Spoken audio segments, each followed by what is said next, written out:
when you look at organisations that try and scale, they forget one important thing. We've got to respect the music industry food chain. We play, we pay. Hi, I'm Hazel Savage, and today my guest is Rick Gleave, who's a founding partner of the Music Foundry, a brand new company, and he's also a board member of Music Tech UK. In this episode, we'll talk about what music startups need to think about in business. We'll also talk about the music industry food chain and respecting it. So, hi Rick Gleave, pleasure to have you here. Hello, Hazel Savage. Thank you so much. Now, I know who you are, but for the audience watching or listening who might like to find out who is Rick Gleave, how do you like to introduce yourself? Well, today, Hazel, I am Rick Gleave from the Music Foundry.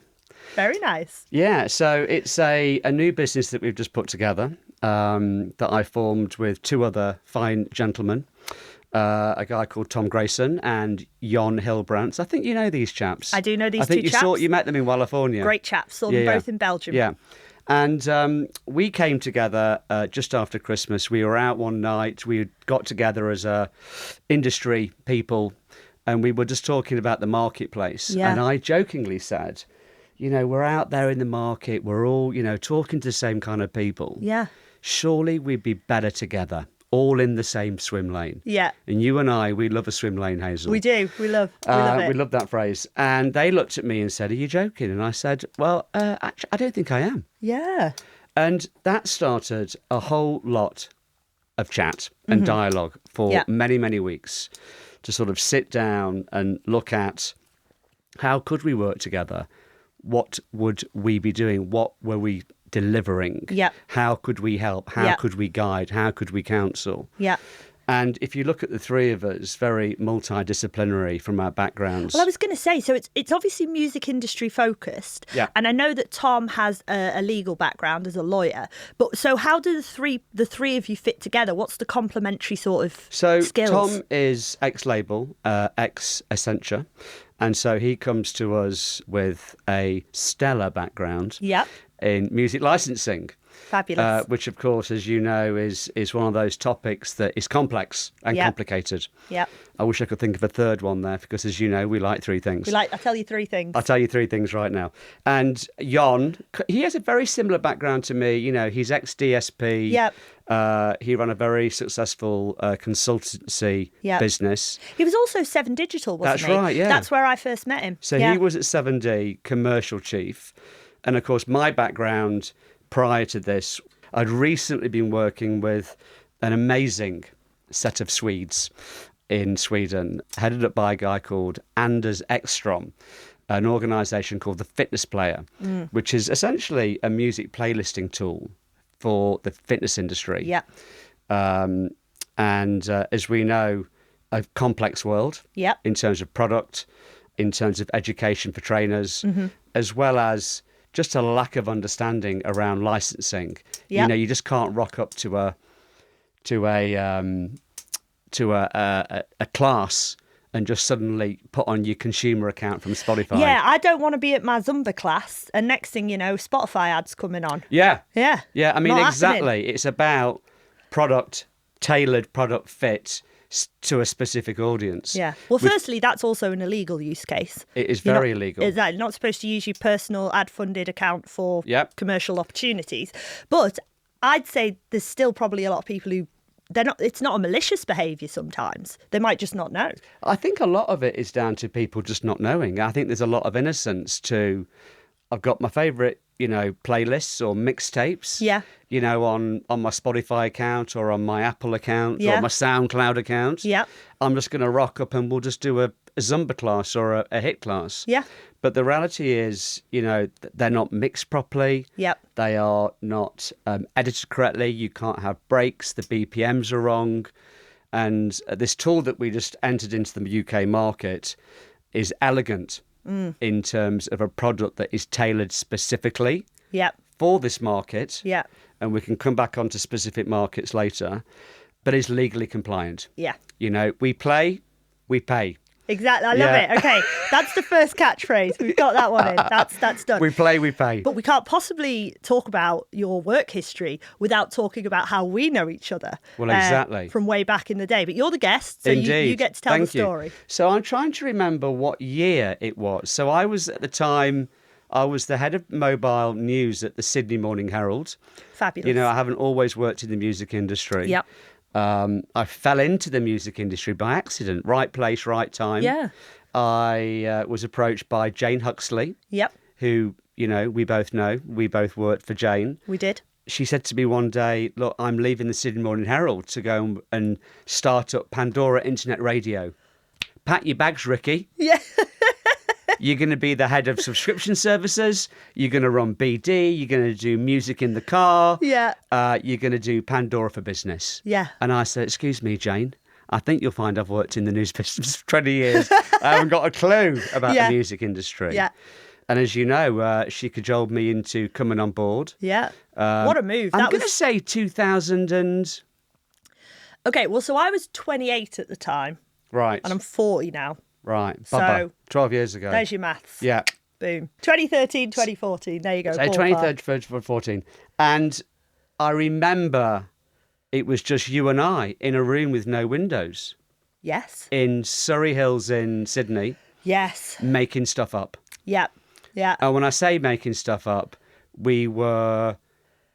building the engine while we're flying the plane. We had a massive organisation in Oakland, California. Yep. Where Pandora, the Genome Project, the 365 pieces of DNA were never, we're always going to serve you the next song you love. Yep. They invented the thumb. Thumbs up. And, we, it was just a great start to working in the industry. You and I in a room, no windows, and you were doing social media. Yeah, I was sort of... And merch. Catch-all marketing.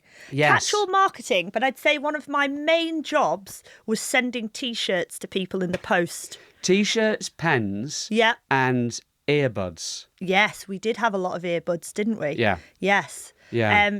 I'd say that the post office was one of my key jobs at Pandora within the first year, essentially. Yeah. Yeah. Big part of my work. And when you joined Pandora, of course, we had to go and drink the good oil.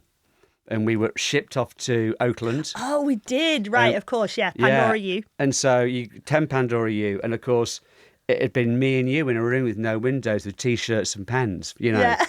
And all of a sudden we were in this massive business. Yeah. This well-established, the grandfather of streaming services in the US. And huge as well. It was like across 4 floors. It was absolutely massive, the office. Loads. And I remember I was like completely thrown because it was like a social shock that there was just more than you and I. Yeah. And, you met all the people and we'd had 1 or 2 weeks meeting with marketing and with PR and with the auto guys, the subscription guys, and you drank the good oil and you came back and we kind of just hit the ground running. Yeah. Where we learnt about how to not shoehorn a US business into the Australian marketplace. Yeah. And I think that, when you look at organisations that try and scale, they forget one important thing. One shoe does not fit all, Hazel Savage. I thought you were going to say they forget one thing, which is that Australia and New Zealand are not the same country. They're not the same. Because I've seen that happen. Yeah. An Aussie dollar is not the same as a New Zealand dollar. And I think that you might have been in the room that day when someone said to me, how long does it take on the bridge? I said, which bridge? The bridge between Australia and New Zealand. And I said, right, okay. Let's start from the beginning. Someone's having their life, I think. Someone's having their life.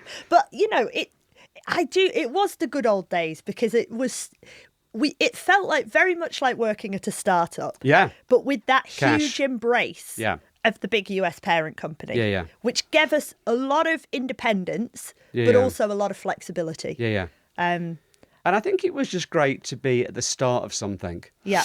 And, you and I both spent time with Tim Westergren, the founder. Yep. Loved him. Who is got to be one of the most gracious, elegant, kind operators in the music industry. I get a bit starstruck when I see Tim. Yeah, I when do. I still do. talk to Tim. Still do, yeah. Yeah. Still do. And I bumped into him about 5-6 years ago in the middle of Union Square in San Fran, and he just went, Rick Gleave. And he looked at me and he was like, you were a champion. I said, don't butter me up in the street. Yeah. Don't butter me up. But the thing is, you meet those kind of founders with those behaviours, it trickles down. Yeah. You know, he was so passionate about the genome, about selecting the songs, and about, you know, and I just don't know if all of the listeners will know what the Genome Project is, or what Pandora is, because it never made it over to the UK. Yeah, because of licensing laws, unfortunately. But of course, in Australia, we had a lean back license. We had a blanket. And it served you through the art of thumbing. Yep. Through either an artist or a genre. Yeah. A song that you would love, that would be the next song that you were served. It is the official radio on internet. Yeah. It basically is. I mean, they were, when I look back about those days, I think about those days as my building blocks. Right. Of meeting the right people, surrounding myself with people who I looked up to in that day, you know, the Jane Huxleys, the Tim Westergrens, and I think about the fact that I did not know anything about the music industry. But what I love about that, though, is you just said also you had a 20-year career in media before coming into music. Yeah. Well, my background was technology and mobile and news. Yeah. I started out my career in pictures as picture editor. Yeah. The Press Association. Was there a lot of sort of ad-related platforms within that as well? Yeah, it's the key to monetization, isn't it? When we look at subscription services or freemium and, ad serving. Well, because that, I think, that's just transferable knowledge. Of course it is, yeah. Brilliant. And I think for me, Jane just wanted somebody that knew the market. Right. Understood product and technology. Yeah. And really to make sure that we could fine-tune our services and what we do for the Australian and the New Zealand market. Yeah. And that's where I learned about the music industry. I learned about the genome. I learned all about music licensing. I learned all about automotive subscription services. Whereas the non-Australian passport holder, myself, I knew music already, but I didn't know any of that other stuff. But I remember as well, I love the fact that Jane just said, pack your bags, come on, we're going. Because what happened, a recruiter found me. I don't know if I ever told you this. No, but I'm not too sure. A recruiter found me. I was working at the Australian Chamber Orchestra, doing videography and PR. And a recruiter reached out and I said, no, thank you. I'm very, very happy in my job in classical music. Everyone is delightful and the money is terrible. I do not wish to go anywhere. Yeah. And then he reached out again. Lucas Partington. I know him. Yeah, Flash. Everyone knows everyone in Australia. He went to work at Twitter. He did, yes. But for an age. Yeah. It's quite a big deal now. He was a recruiter at the time. And then he called me 2 or 3 more times and he said, look, the interview is with media legend Jane Huxley. Jane Huxley. So he said to me, you should just go just to meet her. And I went, that is a good idea. I should go just to meet Jane. Yeah. And of course, within 10 minutes of meeting Jane, I'm thinking, I should take this job. Yeah. This job sounds amazing. Yeah. So that's how they got me. That's how they hooked me in. Yeah. No, she... no one's going to die wondering what's on Jane's mind. And that's a great way to operate. Yeah. Because when we were starting and scaling and growing and bringing the people on board and getting the talent, we'd get it wrong and then we'd get it right 3 steps and then we might get it wrong again. Do you think that part of Australian culture, that I would say that Australian culture is slightly more direct than British culture? Yeah, I'd say so. That probably in helps. A good way. Yeah. But I think that probably helps in the very early stages of a company. There's not too much dancing around. There's not too much. No. And I spent a long time in the news business with some pretty frank operators. Right. In the UK and, of course, over in Australia. But Jane and the Pandora crew had a certain style of, really, if I think back to that period, I really picked up 2 things. Yeah. And one of them was the art of self-awareness. Right, okay. And frank feedback. Okay. Because you know how it was with Jane, if you got it wrong, she'd go, right, here are 3 things that you need to know, mate. Yep. She'd go, here you go, mate. Here are 3 things. let's crack on. Yeah. And she'd support you to the hilt. Of course. You know, of that course. was her style. And I think I'm still saying crack on to this day. Yeah, I think I might say crack on. Yeah, since 2013. Yeah. Yeah, still got it. And of course, she went on to great heights at Spotify. Yeah, of course. You know, of course. doing... Well, and the three of us, look at us now. Well, exactly. There we go. But let's get back to Music Foundry a little bit. Your new venture. Thank you. What's happening? So very excited. You've got your two co-founders. So when you're scaling a new business, whether it's Music Foundry or the companies that you're advising, A, is that different? And B, how do you break it down? You know, who's coming to you for that advice and where do you start? Yeah, look, I think that's a really interesting question. We get approached by a lot of people. It could be somebody in some far-flung country in the UAE in their back bedroom with a dream. Right. It could be a startup that's just in the very, very early stages of business casing, or it could be a telco. Right. We've got one at the moment that we're talking to, and they want us to review their current setup, their tech platform partners, and really to make sure that they're dealing in not only a global catalogue, but also in local relevancy. Nice. And you and I know a thing or two about locality. Of course. And timeliness and delivering content to users that matters. Yeah. You don't need a catalogue the size of, whatever it is, 250, 300 million tracks. You and I know your catalogue's got to be relevant. Yeah. Because nobody needs 30 versions of Adele's Rolling in the Deep. Well, I think for me, it's about the right catalogue for the right audience. Yep. And I obviously, work for a platform now where we have 375 million songs. Yeah. But people come to SoundCloud for a different experience than they go to Apple or Spotify or Amazon. Yeah. They're looking for those DJ mixes. Yep. They're looking for those demo versions of songs Exactly. that don't exist anywhere else. But I think, when I've seen streaming services that have sprung out of Thailand, that have sprung out of Vietnam, the local content is far more important, local language content. Absolutely. And also the local label content and having the right stuff. So for me, it's almost that matching process of audience to audio. Yeah, and I think it's interesting when we talk to the plethora of people. We've only been in market for 8 weeks. Yep. Which is great. We've just won our first customer 2 weeks ago, which Fabulous. is not bad. Congratulations. And we always said it'd be great if we could just get one over the line, within the first couple of months of operating. The three of us have come together. We've all been lone wolves. Yeah. And now we're operating together. And it's been interesting being in these meetings, how we're actually all very complementary. Nice. But equally, we're pretty excitable. Right. And we were with a client recently, a prospective client, where we were brainstorming, and this guy said, "Oh my God, like the three of you together, like it's just magic." Fabulous! Yeah, that we can just good. sit I thought you were down going to say he was overwhelmed. No. Right. We just sat down. We got a whiteboard up. Me, Hazel. I love a whiteboard. Yeah. And we just literally looked at it from every angle. Yeah. From three very different perspectives. Yeah. But I love that, though, because you're almost coming in as like a sort of a brainstorm team for hire. Yeah. You get three industry experts in different verticals who you tell them your issue, your challenge, and we're just going to start spitballing. Yeah. And it's going to come from experience from Pandora, from Apple for Business, from 7 Digital, from the major label side. Yeah. So that, to me, seems like potentially the secret sauce. Yeah. And of course, before FitnessPlayer, I was head of Europe for Tune Global. Yeah. So I spent, I think it was 18 months at Tune Global. As you know, you were on the board there. Yep, full There disclosure. is no escaping you, Hazel Savage. I'm everywhere. And it was there that I got my chops really in back-end APIs, content delivery. And when I look back now, working with great people, working with people that you can learn from. Yep. Because it doesn't matter how old you are, we operate and live in a world that is, in a technological world, that is evolving at the rate of knots. Yeah. How many times have we pivoted within the pivot? Exactly. And AI's here now, so well, listen, watch out for that. absolutely, yeah.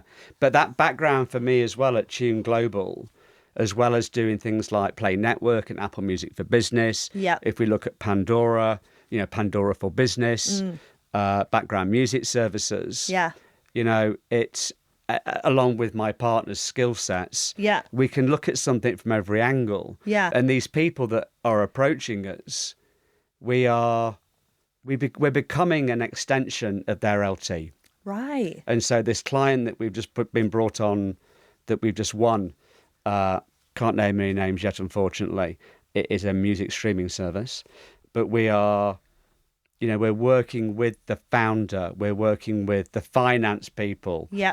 Most important, we love a number. Yeah. But I think this could be part of the, obviously if you're only 8 weeks into a new venture, some things will distill slightly in terms of approach. And I like this sort of positioning as like extendable leadership team. Yeah. LT. I picked up on the little acronym. Love it. Yeah. Because actually, that's hugely valuable. Yeah. And I don't think I've seen anyone else doing it. No. And listen, I think there are people out there that work really well in the marketplace. Yeah. But what we're doing is working with what we're seeing is very different personality types in lots of different markets in different sectors. Oh. It could be music, health, it could be AI, it could be background, it could be fitness. And what we're seeing all with a music core? All of them have got a music core to them, absolutely. An element of it, yes. Music Foundry kind of gives the game away.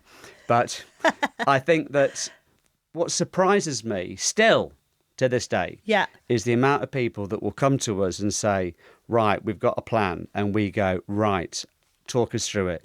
If you've got a business case, well, we're just putting it together. Well, we can help you with that. Yeah. Right. Have you got any funding? And we go into that. Yeah. What's your passion? Have you done a SWOT analysis? Mm-hmm. Who's your tech partner? Is it in, or are you going to outsource it? Right. And of course, then you get to the $1 million question.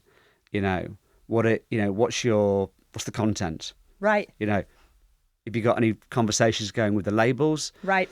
And we've discussed this. People underestimate the complexities of this.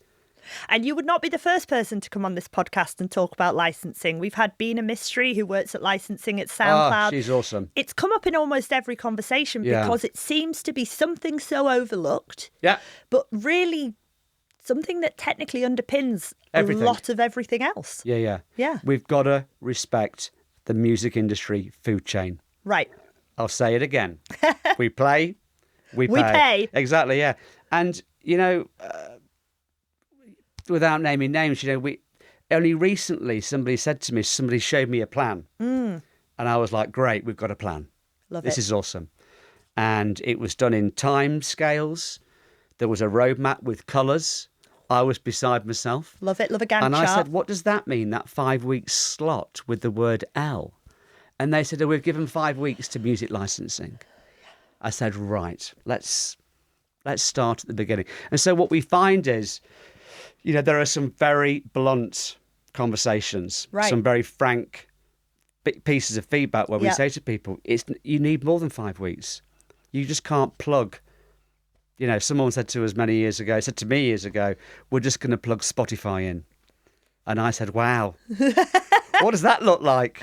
And so just making sure that when you enter a new market, when you are looking at scaling, or if you're looking at business casing, you've got to make sure that there are many things to take into consideration. Of course. But, that piece around music licensing is pretty key. But this is something your business partner, Tom Grayson, said in Belgium just the other week, which I thought was really fascinating, which is it's not even and it isn't 5 weeks, but it's not even the time it takes once you're at contract. It's the building the relationships before that. Yeah. It's the planning ahead of time for getting people. And he talked about it almost as in you're selling to the people on the label side doing the deals as if they're investors, as if they're VCs reviewing what you're doing. And so you start having that conversation early, your pitch deck, you want them to buy in to the big story. And you've got to do it elegantly. Yeah. You've got to have a great story, and you've got to be succinct and clear on what that offering is. Otherwise, the minute it starts to become confusing and complex, it's going to become expensive. Yeah. Well, and it's Or easy. you might not even get through the door. Well, it's easier to move on to the next project. There's no shortage. But I think that's interesting. I also wanted to sort of talk a bit about, obviously, with the formation of Music Foundry, there was the three of you out there doing your own things, huge wealth of knowledge. Yeah. I have like a working hypothesis about our changing music industry. Yeah. And I'm going to say it to you and see if you agree or disagree. Go on then. Which is that, unfortunately, whether it be the major labels, whether it be the big tech companies, Microsoft even, the UK has seen a lot of layoffs in the last year and a bit. My theory is that even though they've made layoffs because everyone's a little bit worried about costs, the actual amount of work that needs doing hasn't reduced, which is why a company like yours has a real opportunity, because there are companies now, a label say, that might have removed entire teams, but suddenly go, we still need to deliver on that project. Yeah. And then they're going to come to a company like yours. And that's where I think that flexibility for you to be able to sort of step in and out. That's kind of my working hypothesis. I think you're right. And I think that, well, I hope you're right. I usually am. You're always right. Our relationships with the labels are really important, right? Great. We sit on the shoulders of the content creators and we respect that. Mm-hmm. And any project that we work on is going to need some content. Right. And it's going to need a relationship. And you build on top of healthy relationships. I mean, the first thing we did when we started looking at the Music Foundry, we looked at ourselves just to make sure we weren't all, smoking something dubious. We planned and we thought and we looked at the relationships and we had soundboards with people. One of the major labels was part of that. And being able to go to a label and say, right, this is who we're talking to, this is their proposition, and making sure that we could structure a conversation that was meaningful. Yep. But on the startups, what we're seeing is, a need for education. Love that. Really helping them to understand what do you need when you enter, a new market. Actually, that was going to be my next question. I think you've. I want to get it in because you've sort of preempted me. What are the top three things new companies who want to grow in the music business need? Do you know what? I don't think there is three things. I think there's 13 things. I think there's more than that. I think that, I'd preface this with do the work. Right. Do the work. Get into the trenches. Get your sleeves rolled up. And really focus on, do your market research, do your analysis, look at the market size, look at the potential, look at the key demographics. That section alone is meaty. Really understand the needs of your customers. Because if you haven't done that up front, they come to you without having done that. They, and this has happened to me, very quickly. I remember someone pitched me a business once and the use case of audio was just completely illegal.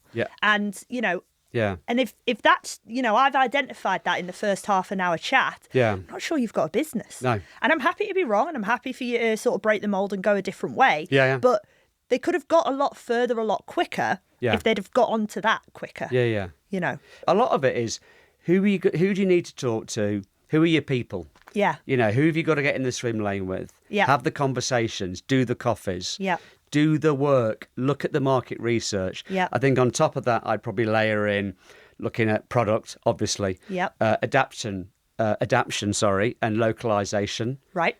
Again, not one shoe doesn't fit all. If you're looking at lots of markets, one super back end, different flavours for different markets. Nice. Content's key. Productation, cultural behaviours, technicality. Make sure you're on top of that. Regulatory compliance, of course. People don't think about it. No. Surround yourself with people that know how to build a business plan and a P&L. And a pipeline. And make it realistic. Well, even off the top of my head, I remember there's a board I sit on, Unheard Music. Yes. And Alex Breeze, who's fabulous. And I remember very, very early on, because I've been doing that for about a year and a half now. I was in a board conversation at a top level and somebody said, there was a conversation around what markets are we selling in. And there are 5 markets in the UK and the US that are sanctioned. Yeah. And, North Korea, for example. Yeah. And I can name those 5 off the top of my head, but I wouldn't expect most new founders to know. Yeah. And so again, just surrounding yourself with the people who have that knowledge. So you don't have to find out the hard way when you've suddenly got a massive audience in North Korea and the UK considers that to be illegal. Yeah. So I think this is important. Leading on a little bit from that, are there any markets specifically that have surprised you in terms of how they operate? Any sort of like fun little, that's a bit different? I think all the markets are different, you know? Right, okay. I think they're all different. Yeah. And I think that, and therein is a learning piece. Okay. And I think if I look back to my days at Play Network when we were looking at, when we were launching Apple Music for Business across a number of different key markets, Japan was tricky. It's the second biggest music market in the world. Yeah. But you cannot go in with English content. You cannot. And India. Yep. India was interesting for us. We got on a plane. Get on the plane, get in a room, meet the people, build the relationship. Love India. that. In India? Yeah. Where did we you went go? to Mumbai. Oh, Mumbai. And I remember our woman on the ground at the time was none other than the wonderful Priyanka Kamani. Who I love. Who we all love. She did a lot of our deals. I think she did all of our deals. Yeah. Headed up by our head of our general counsel at Play Network at the time in New York, Pam Schonfeld. Love Pam. It was me and Pam and Priyanka and Heather Mars. Yeah. I mean, this is the who's who of like powerful, impressive women. I'm loving it. Listen, I was in great company. Yeah. And I love a power woman. Yeah, I want to be on that. You trip are next a part time. of that. You're part of that. I want to be on the trip next time. Let me know. Give me a heads up. But oddly, Pam and I were talking about the fact that it was during the pandemic. We'd just come out. Okay. We had to get these deals done, and we got on a plane. We went over. We did the hard. We met. We built the relationships. Yeah. You know, and people were so thankful that we'd gone over there. Yeah. Spent time, got to know them. And it's not all about, as you know, it's not all about talking about music licensing. No. It's that art of building a relationship that's on trust. And you have to give a little bit of yourself away to build that trust. That's my personal take on it. Yeah, people buy people before they buy anything else. Yeah. You know, I have a particular style. You know, I can be direct, a bit of comedy. I see you as a deal maker. In my head, I've got Rick Gleave, deal maker. Thank you. Yeah. Yeah. Well, I'd like to think I am, and I think I've done that throughout my career in different genres by being that guy that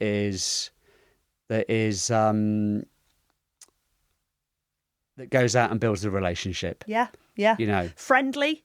Bit cheeky. A little bit cheeky. Direct. Look, I am direct. Honest. Yeah, I'm honest. Yeah, probably could be a little bit annoying sometimes. And here's the other thing about me: if I don't know the question, if I don't know the answer, I'll ask it. Right. Do you know what I mean? It's like because we're learning all the time. Of course. And we operate in a world where sometimes you just can't get it wrong.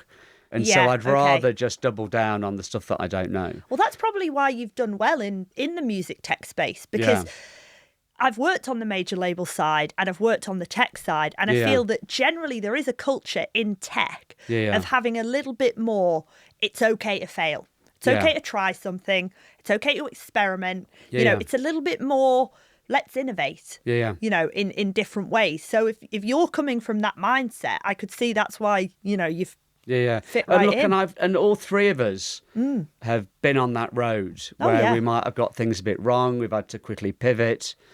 But when I look at the people that we're talking to now, and we're becoming this extension of these people's, the founders' teams, the go-to.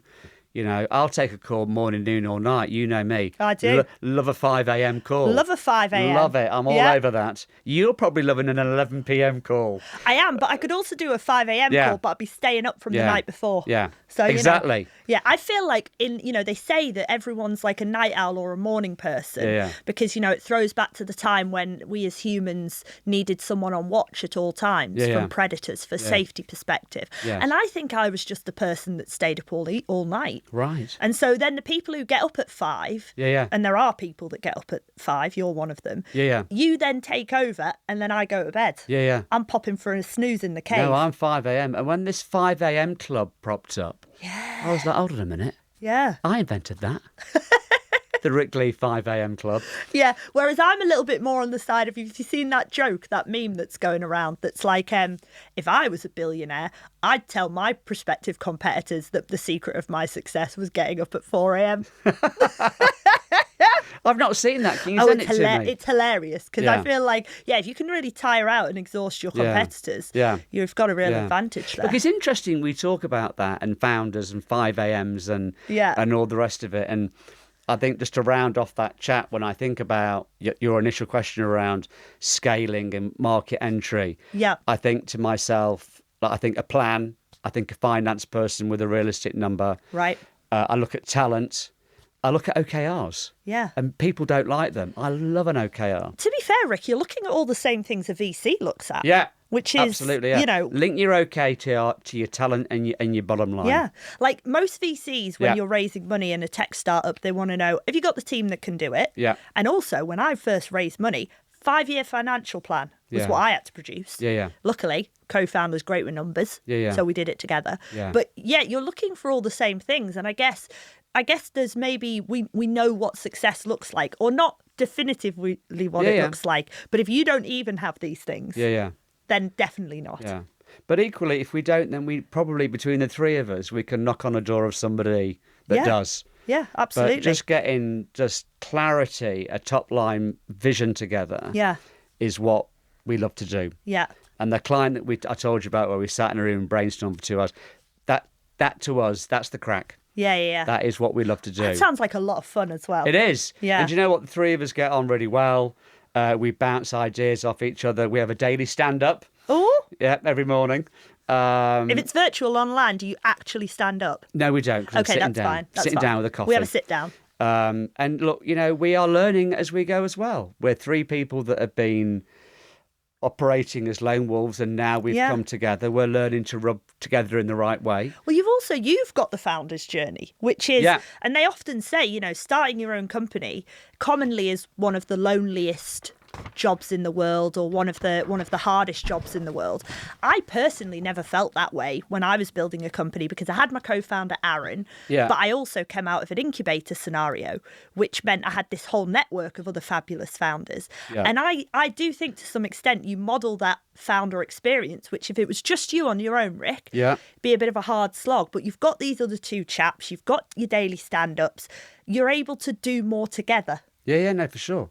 What is it they say? You want to go far, go together. Yeah. I forget the first line of that catchphrase, but we'll write it in the notes. Yeah, we'll put it in. But the idea that if you go solo, that's one way of going. Yeah. But if you want to go a long way, you want to be successful, going in a team. And I feel exactly that way, even about having my co-founder Aaron. Yeah. The things he knows. Yeah. I mean, he's a mathematician essently, Yeah, data he is, scientist. He brings in all that expertise that I don't have. Yeah. But, I've seen him after a day of 8-hour-long meetings back to back, and that's not his favourite thing to do as well. So having those complementary relationships as well, I just think it's one of the keys to success. And there are and for us at the moment, we're building a business. Yeah. And with that, we're building a pipeline. Yeah. And we want to have great, meaningful conversations. You've also got to kiss all the startups that come and knock on your door.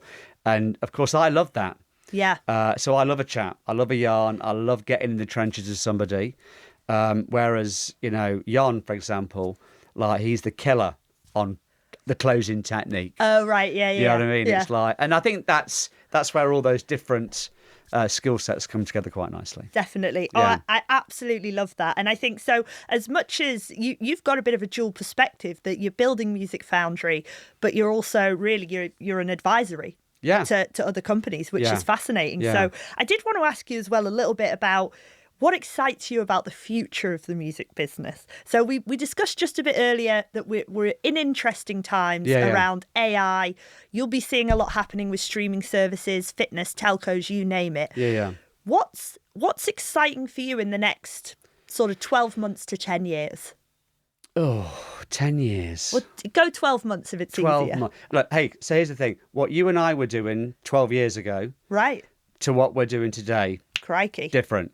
And what you and I were doing 18 months ago. Yeah. Today, different again. Yeah. And I think it's going to keep on evolving. And if I look at, I could sit here today and I could say to you, I'm really excited about spatial audio, which actually I am.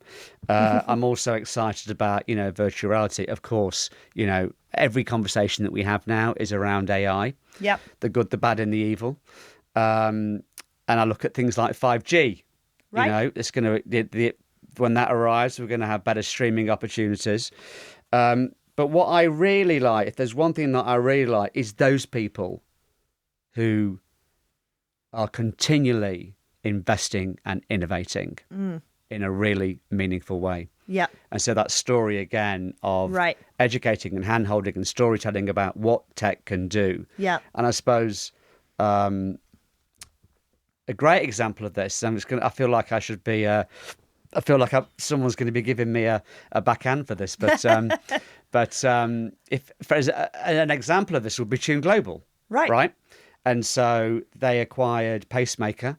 Yeah, you've met the Pacemaker guys, I have indeed. Jonas and crew, and a super bright team of people, really good scientists, rocket scientists.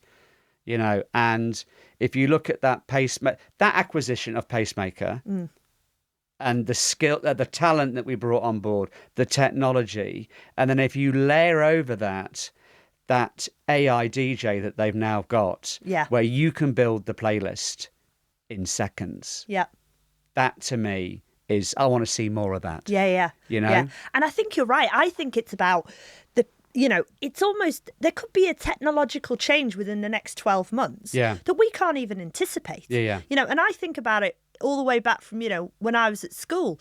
The internet wasn't really such a big thing. Social media wasn't a thing. No. And then, even when I got my first job at Shazam, smartphones weren't a thing. Yeah. And every time we have this big jump forward in technology, we see more and more innovation off the back of it. So I'm also excited about the things that I don't even know about yet. Yeah. And listen, there will be loads of things that we're not going to know about. Yeah. And I think if I look at that, now I think about it, I think about my own career journey. Has always been about an emerging technology. Yeah. Like when I started years ago, at the Press Association, we were doing PR and pictures on bulletin boards that went to the internet. Photographs. Yes. I'm thinking physical bulletin boards, but no, digital bulletin boards. Yeah, bulletin boards, yeah. Photos online. Well, that was way back when we'd shoot on film, not on dig, Right. So how'd you get it on dig once it's on film? Well, and that whole piece. Yeah. And then I went from there, into content online for the Press Association, head of mobile for newspapers. And people would say to me, news on a mobile phone? Yeah. That's never going to take off. No. People like long form. They love lots of information. Yeah. And I remember one day I was working for a rather big newspaper, and I said, I think the future will be that we will publish first on a mobile device and we will reverse publish to a newspaper. I was nearly hung, drawn and quartered. My editor at the time was like, who do you think you are? Yeah. Coming in here with your big mobile ideas. Yeah. And so I think there's always this story that I've had of educating and hand-holding and storytelling around what's coming next. Around disruptive technology. Exactly, yeah. Yeah. A disruptive Ricky Yeah. around disruptive technology. We'll work on the nickname. Yeah, but I like it. I like it in theory. And the last thing I wanted to touch on as well was just a little bit around, I know that you're involved with the Music Tech UK crew. Yes, the lovely Matt Cartmel, yes. Fantastic. So what's the purpose with MT UK? So MT UK is all about championing UK technology and the ecosystem and the players within it. Love that. And I sit on a board with, I think there's 12 of us. And so, look, we're new out the bank. Actually, bank's not the right word. We're new out the gates. We're new out the gates. We're new out the gates. And so, again, we are educating the marketplace, and we're pulling together a whole series through OKRs, which will not be a surprise that I've introduced them at MT UK. Yeah. But on a serious note, Matt's doing a great job on pulling together a body, getting members on board, helping startups and helping people navigate the world of music and technology. So my last question, Rick, and hopefully this is a fun one. Yeah. If you could change one thing about the music industry, what would it be? Can I split that in two? Of course you can. I think it's twofold again for me. And I think it's a better voice for startups, a better route to market within that, MT UK, Music Foundry assisting. But I'd also like to see a better voice for emerging artists. I'd like to see more work going into assisting and championing local homegrown talent in this marketplace. Fabulous. I love that. Okay, well, dovetails very beautifully with the SoundCloud mission. Exactly. We love an emerging talent. Yes. So thank you so much, Rick. I've really enjoyed our chat I've today. enjoyed it as well. Thank you. It's just like hanging out with a good old colleague/friend. Exactly. The old days. Exactly. Thank you so much for joining us. Thank you, Hazel.